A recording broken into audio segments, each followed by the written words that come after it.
that up until I get a USB-C on this thing. Mm-hmm. Well, with that, I'll say we're in. We are in. Welcome back. Yeah, we're just both bouncing around a little bit. We are. It's been a little bit of travel, a little bit of this, a little bit of that.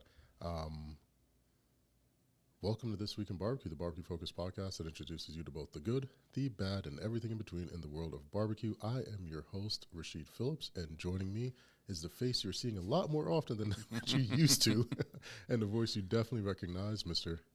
Lee Garman. Hey, thank you for filling in, buddy. Yeah, doing what I can. Yeah. Our bearded I'm wonder coming for you, Brian.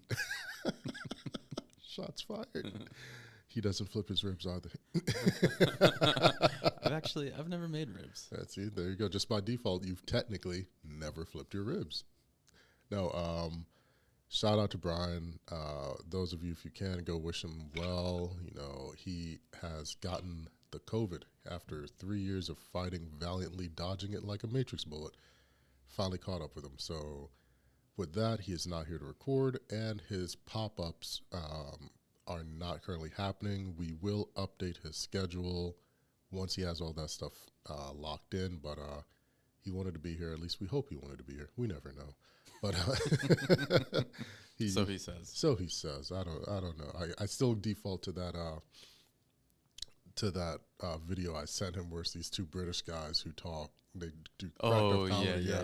And like, do you miss me when I'm not around? And he still today never answered me. He's like, I see you every week. He's like, that's for money. You only see me for money. So just so you know, Brian, I do miss you when you're not around, and it's not just for this. I hope you get well, bud, and rest up. It sucks. It passes, but you'll be good. You'll be good.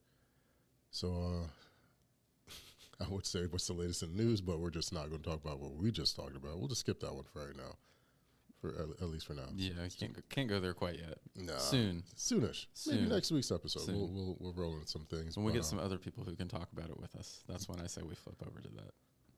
I'm good with that. I'm perfectly okay with that. Someone sounds like, man, you're not going to have a lot of friends left when you're done with this. Hit him with that. Vin Diesel. I don't have friends. I have family. You just have a Corona. Just a Corona, just slowly drinking. But with the new two-a-days and the weight training and all of this, I'm very light on the beverages as of late. I did enjoy an old-fashioned when we were in Connecticut, and I guess that's a good word to pick up. Yeah. Connecticut event recap. You weren't underwater. Almost. Not as underwater as we thought you might have been. Not as all underwater as we thought we might have been, but heading to the event, where we parked is where all the water was at one point. Like 2 days before where we parked, we couldn't have parked there. Dang. It was completely underwater. And as we're heading up the ramp, they're actively pumping out water so we can use the ramp to get to the elevators to get up. Oh, man. When you're walking up the ramp and you look over to the right, you see water. You're like, oh, that's so cool. No, that shouldn't actually be there, because where that water is, below it, you just see like little tips of trees. Mm-hmm. Down there is where we were going to be set up. Ooh. So where we were set up, I couldn't even see it. It was just flooded. All I saw was a head of trees. When I was seeing like your posts on your stories and some of the lives that you put up and stuff like that, I was like, do they really have Sheed just set up on a sidewalk right now? Like, what's going on? It was a little bit different last time. And things were underwater. Yes, things were underwater. And to just shout out to the whole Hartford crew, man. They took amazing care of myself and the team and Erica. We weren't on a sour, so there is, like, you know, over at the Swanee Amphitheater. Oh, so it's kind of like that front entrance. Exactly. Kind of. Yeah. They had that in the front. That's where the guests were sitting, and we present. But behind that is where we were set up, and it's really cool. You know, on Saturday when it's nice and sunny, it was a better view. But you have the highway behind you, and then you have the river over there, and you can just see clear across throughout the city. It's a really nice view from the back. Mm-hmm. But on the opposite end, when you look down and you see all the water, you're like, none of that water is actually supposed to be there. And it's very hard to differentiate between the river and what's not supposed to have water in it. And if it wasn't for us, and I'll post it up on our channel. If it wasn't for, I filmed it walking in, and you'll see the tips of trees poking through them. Like That's there's wild. not supposed to be water there. So we go, and mind you, it's like we arrive Wednesday. It's Monday. We still have no idea if this thing is going on because the latest reports, it was just, like I said, where we parked was still underwater. We get there. We're setting for up. like 2 days. I was like, hey, have they said anything yet? It's like, tickets are booked. I don't know. It's out there. We're going there. We're heading back to Illinois. Either which way we're going. But we get there and everything's going smooth. Erica kills her first show. I go up next. I do my show, do the presentation. It's really great. We have like an hour intermission to prep the next dishes because each day we're both doing 2 dishes. She did this great pork tenderloin, and I believe she had like another pork dish or another beef dish. No, she had a beef dish, steak sushi, which was really, really good. Sounds okay. Yeah, it was delicious. Yeah. She crushed it. Now, during that intermission, things got really squirrely. I'm talking to Roby. Oddly enough, no relation to Erica, but I swear they're cousins because they look the exact same, and their families come from the same area. So I was like, do a mouth swab. Y'all are like third cousins or something because it's crazy. They look how similar they are. Talking to Roby, he's also like hands down the best private security I've ever experienced. If you guys need it, reach out to him. J&J Consulting, hands down the best. Anytime I'm moving, I'm bringing him with us. And it just gets really dark all of a sudden. Like, I mean, real fast. Like under a minute, it just gets pitch black, and then you hear. It just sounds like rain clouds moving in. And it was so crazy because it wasn't ever sunny throughout the day. We had little plops and bips here and there, but all of a sudden it just got pitch black, just real dark, and huge crack of thunder, and boom! By the time the sound trailed off, it's like someone turned the hose on, and it just started pouring. Yeah. No light mist, no sprinkle, just Yeah. torrential downpours. Like, what is going on? No warning other than the clouds. We, my dad's family's from Mississippi, so when we used to go visit there as like kids and stuff like that, that's how it would roll in. You'd just be like, oh, it's really hot here. Why did it just get cold? And you like turn around behind you, and it's just black storm clouds that open up, and you're like, get inside. Yeah, because we felt that temperature shift real quick. Yeah. So it is going. And mind you, we're under the covered theater, and then it's just this vast opening, and there's really nowhere to run. Well, there's that one reel you under the tent. Yeah, so we were in the back. The guests who were there, because you had to get gated in. They stayed under the theater because the theater is bowed and covered, but you had to like sign up and do all this thing to get into that area to get through the gate. So everyone who didn't, they're just like running around trying to, but it's locked. Can't do anything. They're getting drenched. They're making a beeline for it. Yeah. But there's nowhere to run. You're getting wet if you're not back here. It's like one of those rains that's so hard. It's like, why am I running? I'm just going to walk through this. Yeah. Like, it doesn't even matter. This isn't going to help me anyway. So it is, we decide like, okay, let's give it 10 minutes, but it just keeps wailing harder and harder. And you can look over the river and you're like, yeah, that's not looking too good. Like, that's not looking too good. And after like another 5 minutes, you can tell like this rain isn't going to stop. So I tell Robert and everyone, I said, hey guys, if we get a slight lull, we need to pack it up and go, because remember where we're parked was flooded. If things go sideways, there's no other way. Yeah, we at least got to move these cars. Yeah, to get the vehicles out of here. Yeah. And we're packing up. Things are flying. The wind is so strong. The 20 by 30 ton they have us under is, weighted down, all this and that, but it is coming up, about to go over. The rail is like, oh gosh, this isn't going to be good, because if this thing flies, it's going right on the highway, and that's just going to be bad for everybody. But we break down. Hopefully there weren't too many people trying to drive in that. Connecticut's built different. Okay. So they were, and there was no warning. It just happened. Yeah. It just happened. Yeah. So you were already where you were trying to go. Yeah. It almost flew over. I'm over there almost getting washed away. Ironically enough, because people are like, oh, you staged it. I was like, why would I just randomly have, like, I just carry around floaties? Like, no, we'd gotten those for Erica's son so that he could use it at the pool, and we're going to bring those back. So I decided to do my news report because it was wet. It was windy. It was like, this is not, hey, guys. That was my way of saying, hey, it's basically canceled our second half of the day because we had people who were just coming for one showing. Oh, gotcha. It's like, it's not going to happen today. Yeah. Weather permitting, we'll be back Saturday. We're just going to knock it out the park. So we're leaving. We make it through. We finally get a lull. We make a break for it. Everybody's soaked.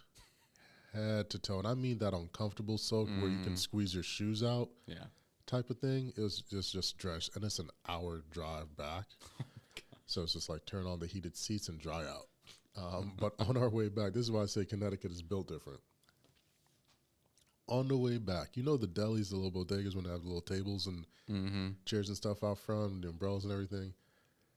Dude stole one of those umbrellas and is literally walking down the street with it. And these are those huge picnic umbrellas. Oh, yeah. Like the ones you see at the pool. Yeah. Literally stole one from like the ones that you got to do like the little crank on. Yeah. He stole one from the Boar's shop because you see it says Boar's Head Meat on it. And he's just walking down the street. And I'm just like, yo, Connecticut is really, they really don't care out here. He said, I need it. It's like, he just did not care. I mean, it worked. He seemed like he was dry, but I was like, this is very interesting. It was interesting. But the whole trip was amazing, man. Special thank you to the entire team who made this event possible. Truly, truly appreciate it. Cannot wait to go back. But it was a blast, man. I had a great time. I really, really had a good time. And the people that came out were amazing.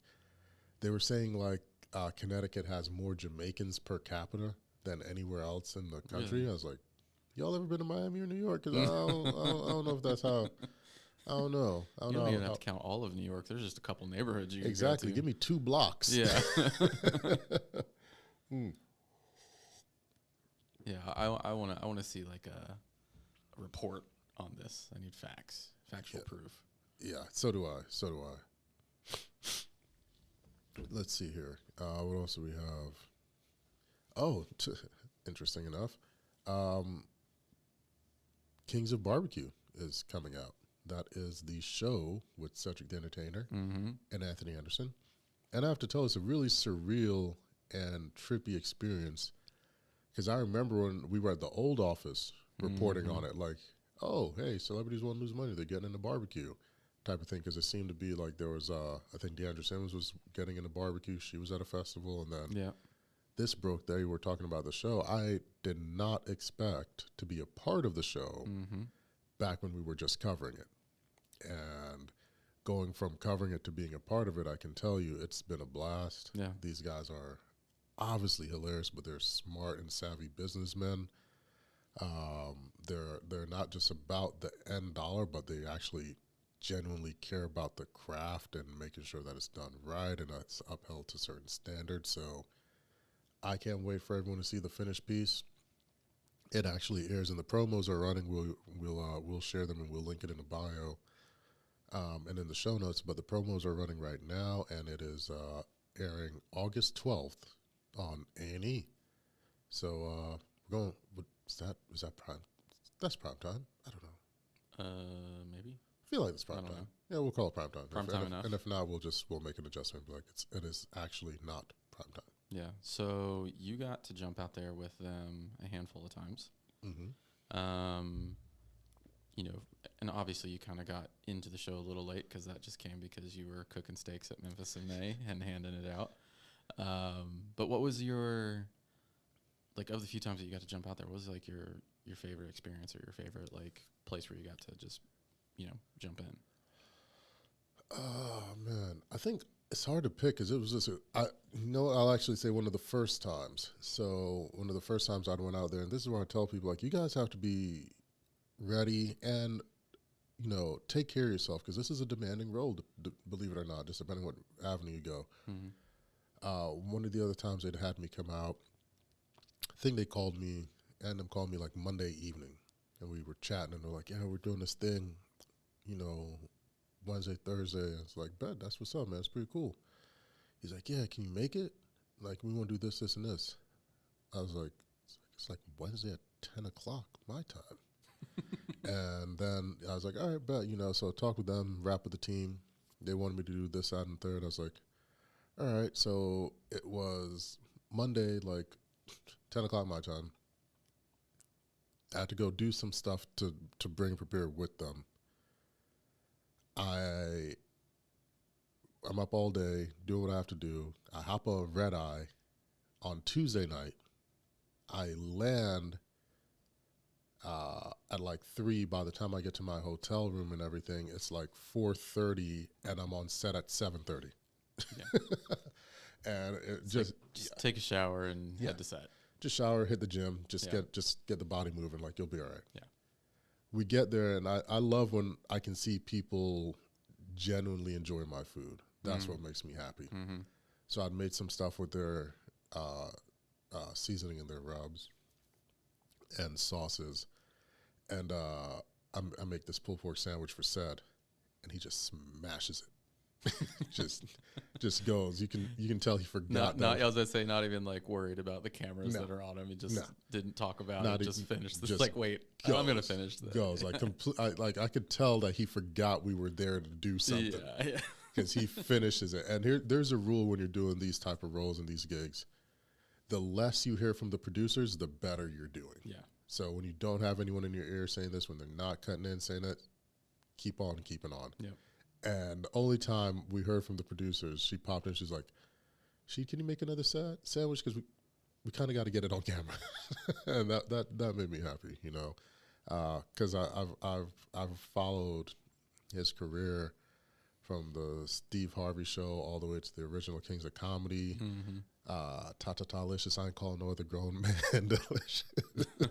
I love Sed because there wasn't a lot of dark brothers. It was Sed and Bernie for me in comedic world, and I always wanted to cook for Bernie Mac, and this is the closest I think I'll get to doing so. So it was a great experience, and that was definitely one that was memorable and stuck out.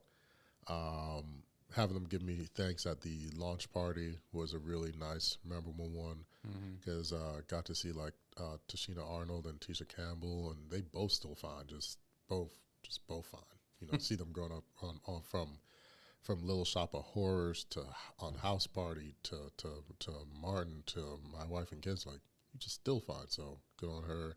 Seen Miguel Nunez, who's I was like, bro, I need to see some ID because ain't no way you 60 and looking younger than I do. Like, what is the skincare routine?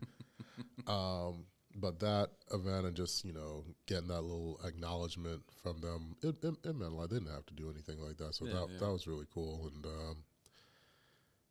I guess just talking with them, like, it's the moments that I get when the cameras aren't on, when we just get to have a nice conversation, and, you know, they put you in game and, you know, drop some gems and reaffirm you of some things, warn you of some things, you know, sort of guide you in this industry, because there's a reason why Anthony and Sed have longevity. Yeah. A reason why we've watched them grow up, or I've grown up watching them. And you don't that doesn't happen often. Oh yeah, well, and it's not by accident either. Yeah. And that made me like, it's because they were talking about me, and, you know, just like, hey, you know, we're a fan, we like this, and I was like, fan of what? Like, how? But when you realize I'm definitely nowhere near the same boat, but we're in the same water. It's there because I asked him, like, how do you stay relevant? Like, how do you do this? Like, this is a hard industry. And he hit me. He's like, when was the last time you were on TV? It was like 4 years ago. He's like, have you stopped working? It's like, no. It's like, exactly. So how do you stay relevant? You already know you're doing it.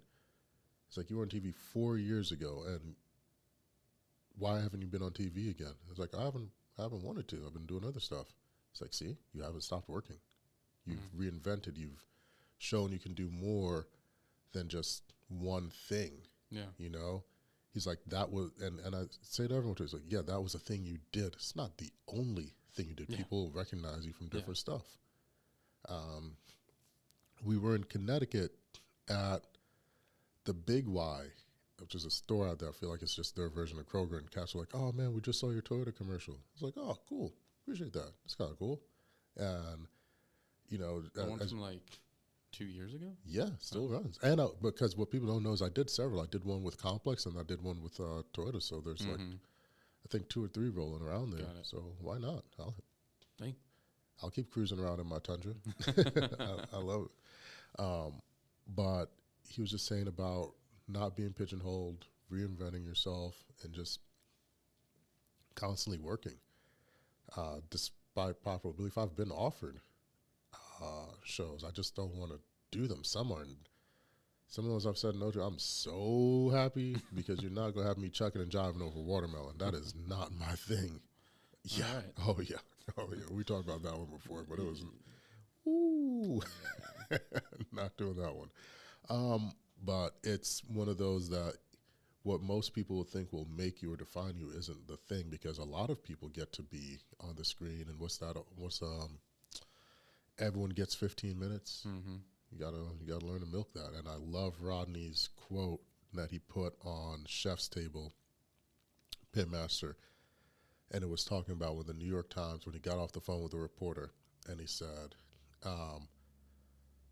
and this was in relation, so if you haven't seen that episode, go check it out. It's solid, man. And it's in relation to him. He's talking about he has a calling card. That's how tight things were. And he only had a few minutes left on the calling card, and he's trying not to have the call end while he's talking to this New York Times food reporter. So he got off the phone, and his quote goes, fame is only 15 minutes. I only got 9 minutes left. It's time to get to work. When I tell you, after that, I called him, because after I saw that whole episode, I called and was like, man, Rodney, I just got a wood guy. I was finally going to have to stop splitting wood and sourcing it and all this and that. I was like, I just called my wood guy and told him to cancel the order, but keep the money. I'm going to get back to work.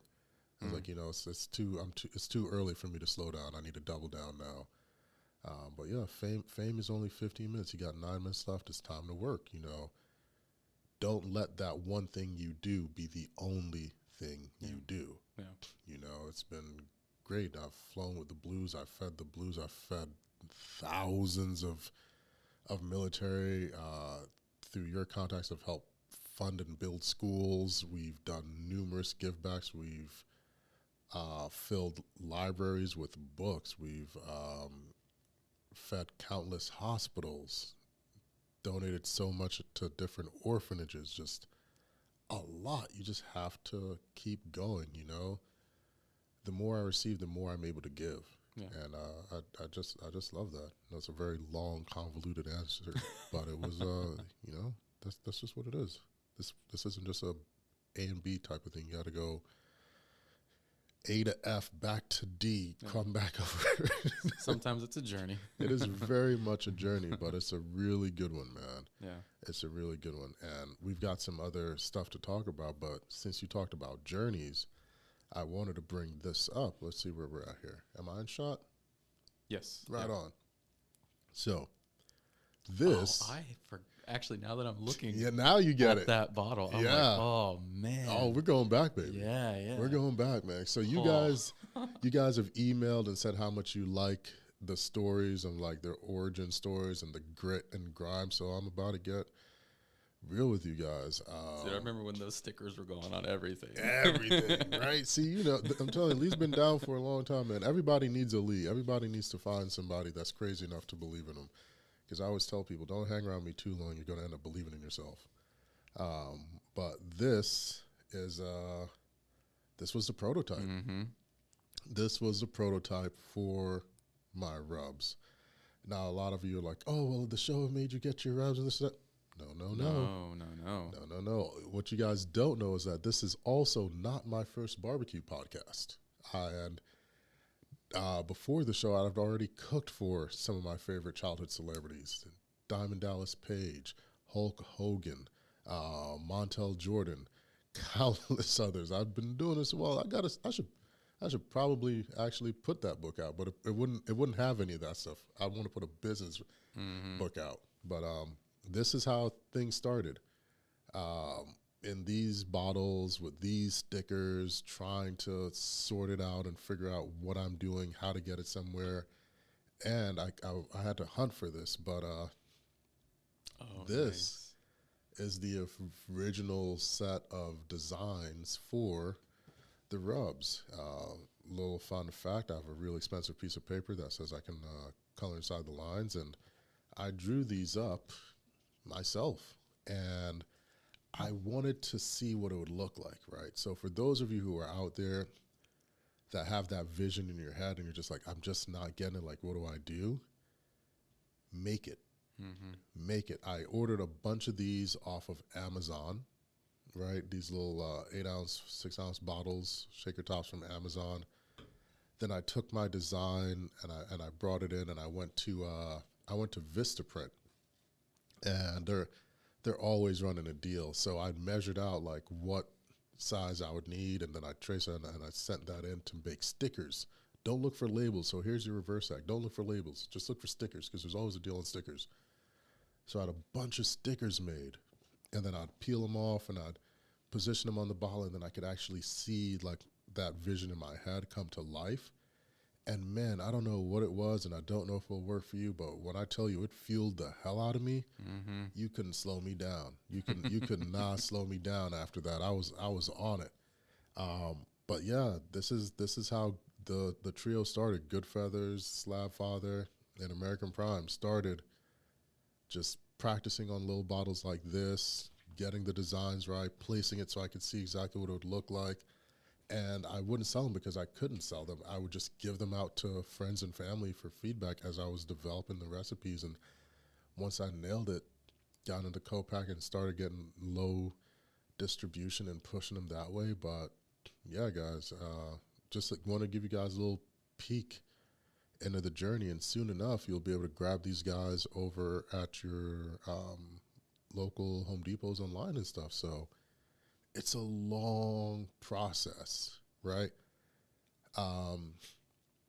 Next year will actually be 8 years of me officially. Me too, I was about to say, let's talk about how long that bottle came about. Yeah. Well, I mean, that's exactly what it is. That bottle is not just like we were prototyping, 2 years ago, right before everything really dropped and was on the website here and there when you can keep it in. Yeah. That bottle is, I mean, that's a while ago. This is a very old bottle. Yeah. This is a very old bottle. And you know what? Good on whoever made those stickers, because that white is still white. It's still white. It still hangs up. No, so 8 years, next year is 8 years that I've officially done the business. And when I say officially, I mean I got all my paperwork, got all my insurance, I got all my taxes, got my tax ID number, full registration, all my FDA certs, all of that. Officially, next year makes 8 years. Now, I was tooling around with this much longer than that because I was going through and I was finding our old, like before we had the $20 challenge, we had market finds when we'd go to the store and do the same thing. We'd have the margarita and caipirinha videos, like all of that stuff, even before 16, like 13 or 14, all that jazz. Just practicing. It is a long, arduous process, right? And you got to get more. The crazy thing is, they're like, your 10,000 hours. Like, nah, that's the warm-up set. Yeah. Oh, yeah. That is, in fact, the warm-up set. You've got to just keep going and honing. One of the things that Ernie from Burnt Bean was just talking about, actually, they were asking, like, why does he cook in all of these different type of rigs, He says, because I have to be able to cook in anything at any time. Like, if I go somewhere and they don't have my thing, what am I going to do? I'm just going to walk away? Yeah. Yeah. No. And I have to say, like, my first barbecue podcast, that really helped me flex my culinary muscles a lot, because I was always cooking on a different rig, always nonstop in different conditions, different fuel sources, different meats. Sometimes I wonder what those guys are up to now. One moved to Mexico, and he and his lady are living the best life. He's telling us they're enjoying it because it's next to nothing. You know, what he made here lasts them like 4 years over there. They were supposed to go for 1 year. It's been 3 now. So they're not coming back. The head cat, they moved to LA and now has a radio show and licensed off the second cats he made after the one we made to, I don't know, they're doing something on that side with it, but yeah. And it's... I mean, good on them, because if they've been running some form of that podcast still since back then it sounds like they have. They're ahead of the game. Yeah, and it's not food based anymore. It's just like news and not even culinary. It's just like sport news and like live news and like host stuff like that. Seemed like their vibe. Yeah, but no, it's you just work on it, man. You build it. You just push. Like, it is a grind. It is a heavy grind, and the people over there, I'll never forget, the cat's name that was running audio in Connecticut, and his name was 10. And he was just amazed at how everything tasted from what we were whipping up back there. He's like, you guys made all of this, and it's like back here in this little space? Like, yeah. It's like, how? It's like a lot of years of messing up and practice. You know, this isn't an easy thing. Anyone and their mom can cook when they're relaxed and there's no pressure and the sun is out and it's shiny and everything's perfect. You know where it all is. Yeah, it doesn't work like that.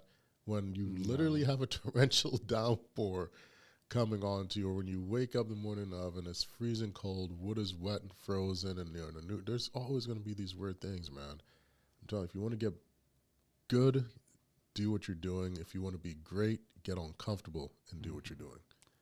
When was the last time you had what you would consider a perfect cooking day?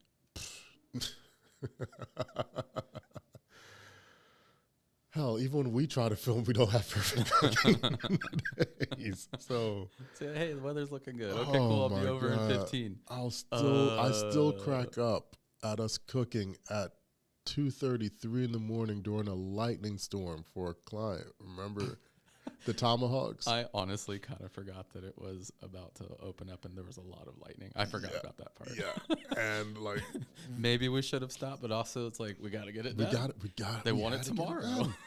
We had to get it done. And that was just the only time that it wasn't actively. And we were just shooting in between the raindrops. It felt like, all right, cover it, break down. All right, back, go. It was, when was the last time I had a perfect cooking day? You know what's sad? Even at Kira's birthday cook, it wasn't, because remember it started hailing, and I'm like, it's July. Yeah. Where is this coming from? Yeah. So it's, man, brother, I legitimately can't tell you. I can't remember the last perfect cooking day. But I like that because I think I would know what to do. I'm like, what do you mean everything's going so smoothly? What's going on here? I need a problem to fix. Throw a wrench in there. Something has to happen. No, and I think it's because I don't get used to it. I'm used to stuff going sideways because I work better in like, this happened. Oh, this smoker has a gaping hole in the side. No worries, we can fix that. Lay out put up a water pan right over it, get it heavy, seal it down, hit it with some aluminum foil. Let's go. Let's keep cooking. Just move. No, I have no idea when the last perfect cooking day was. I mean, and I'll say just for like even when we filmed, we got attacked by a bunch of geese. Yeah. Well, actually, the master built stuff was pretty good weather.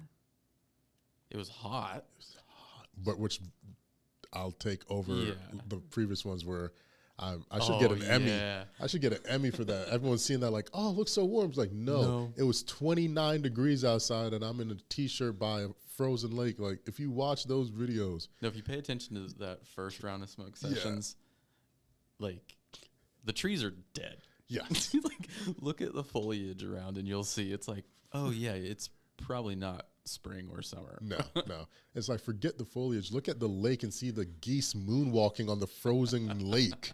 That's how cold it was. And I'm just there shivering. Even the constant was, and then I have Core over there just like, man, I'm just warm in this jacket. I don't know why you're over there complaining.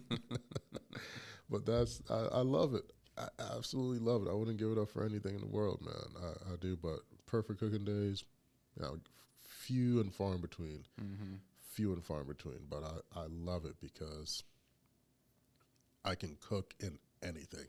The only thing I will not cook in these days is heavy lightning, just for safety precaution. Like, it's not worth it. Heavy lightning's like, hey guys, we gotta wrap it up. Everything else I'm down with. I'm hanging out next to this big chunk of metal. Yeah, Yeah. Safety.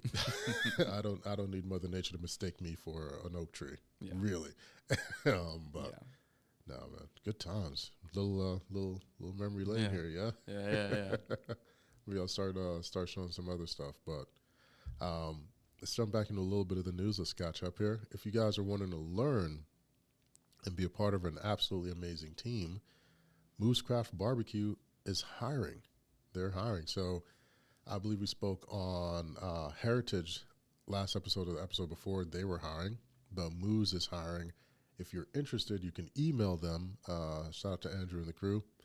contact@mooscraftbarbecue.com. They are asking for experience. So you do have to have a little bit of experience under your belt. If you don't, maybe you can sweet talk them and just show them you have grit, maybe get in that way. But they did make a point to say on this one that experience is needed.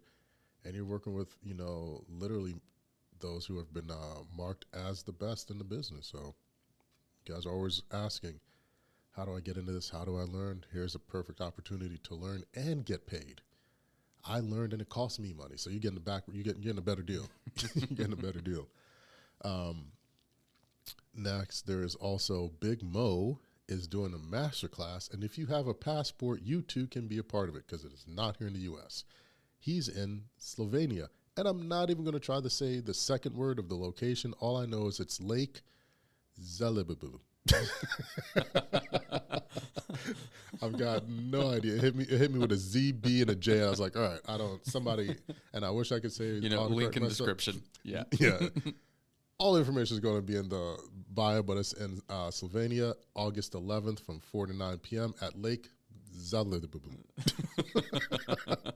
I'm massacring that. If anyone's Slovenian that can help me, I'm with it. But how do you put a Z, a B, and then a J? What are we doing here? What are we doing here? How do you even pronounce that? I got nothing. And that's actually what Lake Zbilje. Yeah, it sounds like a See, but you're even putting a vowel in there already. You're already messing. Yeah, it's like something shouldn't be in there. Something should. You can't have like 17 consonants and then one vowel. It's not. But yeah, he's going to be there doing his class. Shout out to Mo. He has a cookbook coming out as well. I may have to call him up and be like, hey, Mo, jump on the pod. Tell us about the book. Tell us about the experience, the whole Memphis and May, the whole ordeal. You guys let us know if you'd like to hear from Big Mo himself on what he's been up to and what he's got coming. When are you going to come out with the cookbook? Here we go again. Spring of next year, and I'll start showing this behind the scenes the day after you come out with your podcast. Oh man. Okay, fine. Touche. See, it's not so nice, is it? It's not so nice, is it? Yeah. How'd that feel? Yeah. Okay. Next up, we've got a little bit of familiar news. Oxtail Night is coming up on August 5th. Those in the know have almost already bought up 60% of the tickets. Heck yeah. And the link isn't fully out yet. So that's going to be in the show notes. Come on out. It's going to be August 5th at the Blood Souls Barbecue Hollywood location. Pops and I are going to be cooking up, a feast of oxtail, like a lot, like an obscene amount of it. Rolling smoke is going to be a good time. Laugh, drink, be merry. I believe the event starts at 8. Ticketed event. We're going to push all that out in the show notes. Love to see you guys there. I'm looking forward to it. It'll be nice. Everyone's asking, come to LA, Well, I'm cooking. I'm actually doing it this time. And it's a dish that I would absolutely love to make. So I'm making my my smoked oxtail while I'm there, and if you haven't had it, it's one of my favorite dishes. One you've had it. It's pretty good. Yeah, Yeah. doesn't suck. I've seen a few other people say that it's good too. You know, it's not half bad. It makes me want to make love to the bone. That's all I'm saying. So that's happening. And doubling up, you guys have been on a tear. Grill and Chill Fest is happening September 22nd, September 23rd. might have mentioned it on this podcast before. Once or twice. Here and there. Might as well. Hey, when Kevin Hart has a special coming out, You know about it. you know about it. So I'm going to let you know. All right. I'm not just put it one and done. Why this is important to me is I'm backing this thing. This is my first go at it. I'm tossing my hat in the ring. You guys have heard of my experiences through many different events. I want to put one on. I love being invited, but I want to throw a party too. So Grill and Chill Fest 23 is my way of doing that. Partnered up with Pops and Bloodstone's Barbecue to do so. The amazing people over at the Harbor Restaurant in Corsicana, however you want to do it. Just do your best to be there. September 22nd, September 23rd. We have a lot of general admission, which is just a Saturday, but we're almost sold out of the VIP tickets. Heck yeah. Yeah, VIP is almost gone, and the VIP gets you access to a private Pitmasters dinner with Pops and I on Friday. It's going to be an elegant spread. I think he was talking Wagyu this, Wagum that. I don't know what Wagum is, but it's going to be great. He's doing low and slow. I'm doing some hot and fast Caribbean-based dishes from my childhood. We're right there by the water. It's not going to get more. If you're an Instagram photo junkie, it's not going to get more picturesque than this. It's just not. There's nothing I can do. Right at about sunset, I mean, it's there. Good time, good music, better people. Papa John's. No, but come on out and snag those VIPs while you can. I may just have to shift the quantity allotment from general ad to VIP because you guys have been killing it.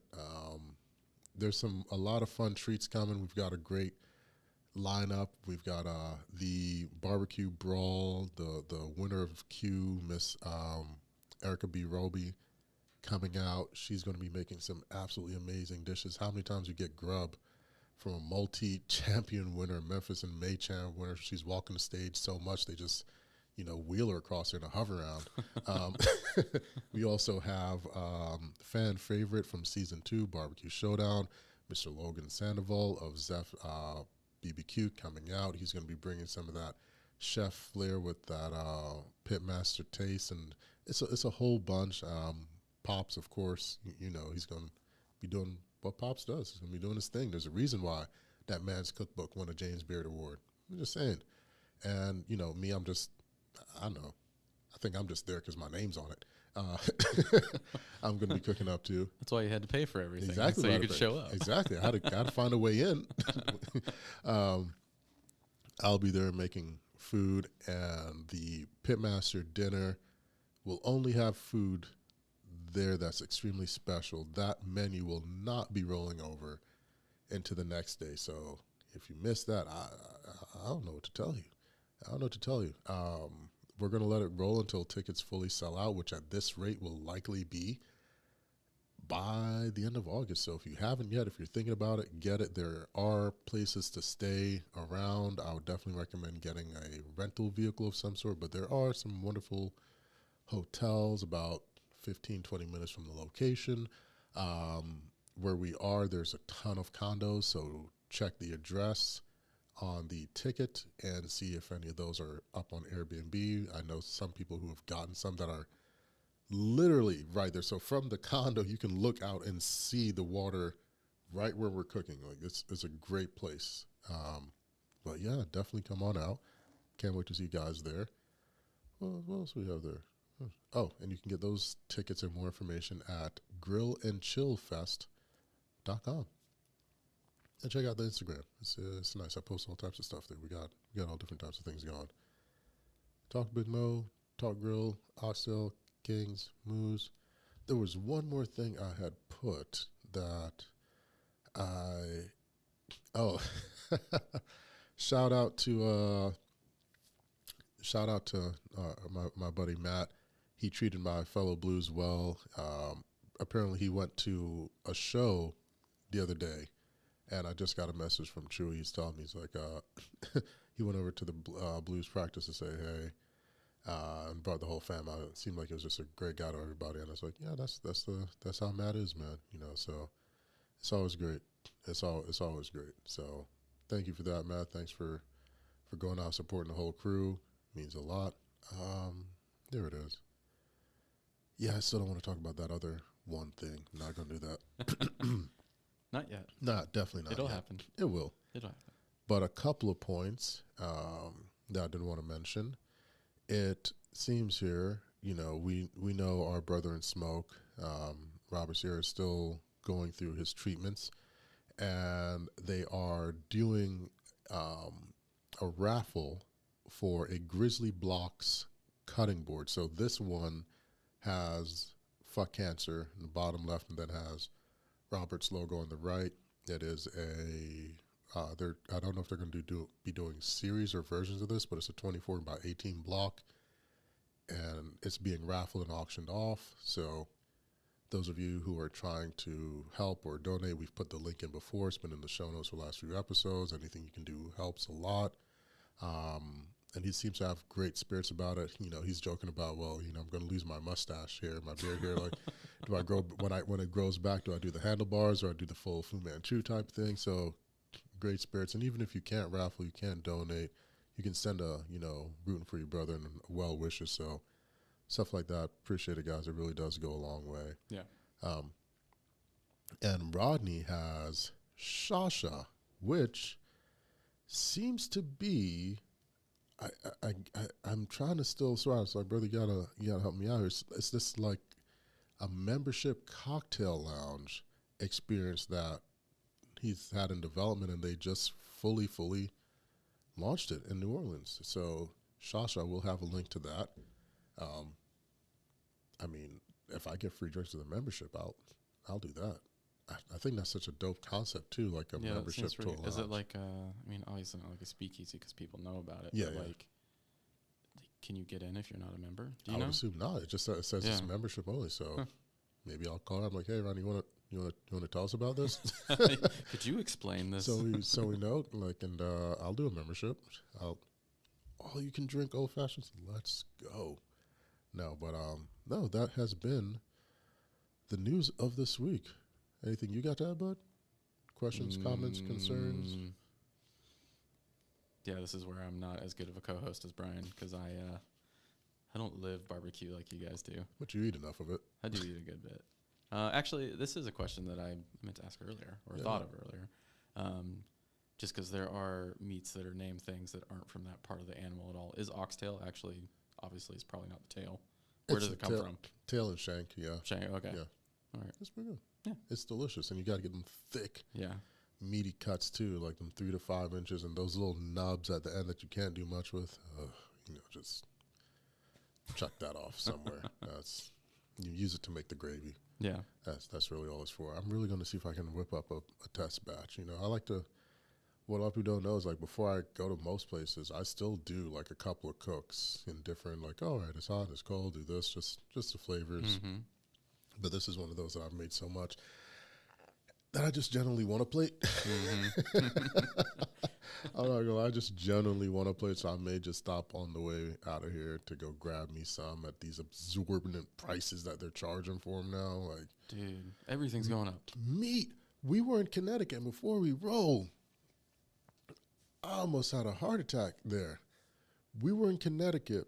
We're getting the supplies, the beef and everything. Brother, when I tell you $27.99 for a boneless ribeye, I said, what? Per pound? Excuse me? Maybe if I'm at like a nice steakhouse and they're already making it. I was like, this is raw. Yeah. What does it cost cooked? Yeah. It was outrageous. Like, how do you all do this? Now I know why y'all have to charge for the bags. You got to make the money upset. Oh my gosh. So no, that was it. That was a bit of everything. Some recaps, a little little blast from walk the down past. memory lane. Yeah, a little bit. It was a good stroll. It was a good stroll, man. But no. As always, guys, please like, subscribe, follow, share, tell two friends to tell two friends. And this has been This Week in Barbecue, the barbecue focused podcast that introduces you to both the good, the bad, and everything in between in the world of barbecue. I've been your host, Rasheed Philips, and my co-host, Mr. Lee Garmin. Take care, guys. Be good to one another.